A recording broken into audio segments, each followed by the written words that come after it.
Ahead of President Trump's trip to the Middle East today, Hamas has announced that they intend to release Edan Alexander, the last living American hostage held in Gaza. The Israeli Prime Minister's office writes, quote, the expected release of IDF soldier Edan Alexander without anything in return will be possible due to the vigorous policy that we have led with the backing of President Trump and thanks to the military pressure of IDF soldiers in the Gaza Strip. Hudson Institute senior fellow and national security analyst Rebeccah Heinrichs joins me now. Rebeccah, good morning to you. This is incredible news for the Alexander family, who released a statement noting that they found out that their son will be returning home to them on Mother's Day. It's also amazing news for the United States because he's 21 years old. He's an American citizen from New Jersey. And the Trump administration is saying Hamas agreed to the release of Alexander as a gesture to the United States without compensation or conditions.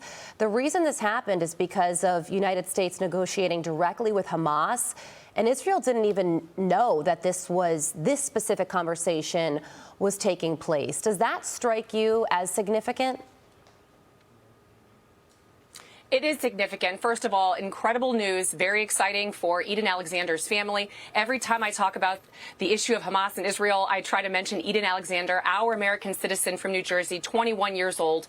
But at the same time, Carly, you mentioned something really important. Hamas is trying to peel the United States out of having anything to do with this conflict. So they're mentioning the one American living hostage, making sure that he can get home now if they deliver on this promise. But there's still more hostages, Israeli hostages there. And it's the combination of Israeli IDF military pressure and U.S. diplomatic pressure where we've had successes. So the United States is still going to have to stay involved. Okay, also want to ask you about the Iran nuclear negotiations. Fourth rounds took place this weekend.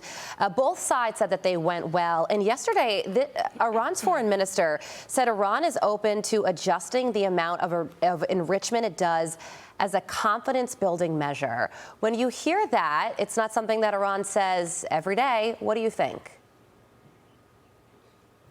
It might be something Iran thinks is a good gesture, but we reject that. The United States has been absolutely clear, from Special Envoy Witkoff to Rubio to President Trump to Vice President Vance, there will be zero domestic enrichment inside Iran. That is an absolute nothing that we will compromise on. There may be a civil nuclear program, but that means that uranium will be imported. It will not be something that the Iranians can enrich inside their country. So far, the two sides are irreconcilable on that very basic point. Okay, so let's move over to the Russia-Ukraine war. Some pretty significant developments took place over the weekend.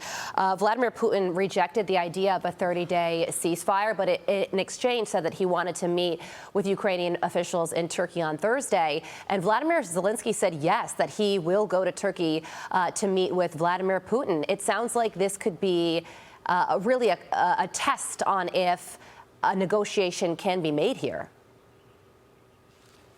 Well, let's zoom out, Carly. So on last Friday, there was the largest military parade inside Moscow, where Putin was celebrating the Soviet Union's contribution to the victory over Nazi Germany. Sitting beside him was Xi Jinping of China, and of course there was a North Korea delegation. Putin has not shown that he is willing to have a ceasefire in good faith. At the same time he was having that military show of force, you had the Europeans in Kyiv, in Ukraine. You had the Brits, the French, and other European partners and allies agreeing with President Trump. Macron from France was calling President Trump, getting his buy-in, that if there is not a 30-day ceasefire between Russia and Ukraine beginning today, then there will be secondary sanctions with the United States and the Europeans together putting on the Russians. So now Putin is saying, hey, how about we have a discussion in Thursday, Zelenskyy? And Zelenskyy called him out and said, fine, I'll be sitting there waiting for you. I want peace. Yeah. So once again, Ukraine is demonstrating they are the peace party, and Putin is the warmongering country that does not seem to want peace at all. Yeah, and Vladimir Zelenskyy said he would show up in person. Unclear if Vladimir Putin will do the same, which is important, if he shows up himself or sends somebody on his behalf. So we will certainly be watching that. Rebeccah, thank you so much for joining us this morning. We appreciate you. I'm Steve Doocy. I'm Brian Kilmeade. And I'm Ainsley Earhart. And click here to subscribe to the Fox News YouTube page to catch our hottest interviews and most compelling analysis.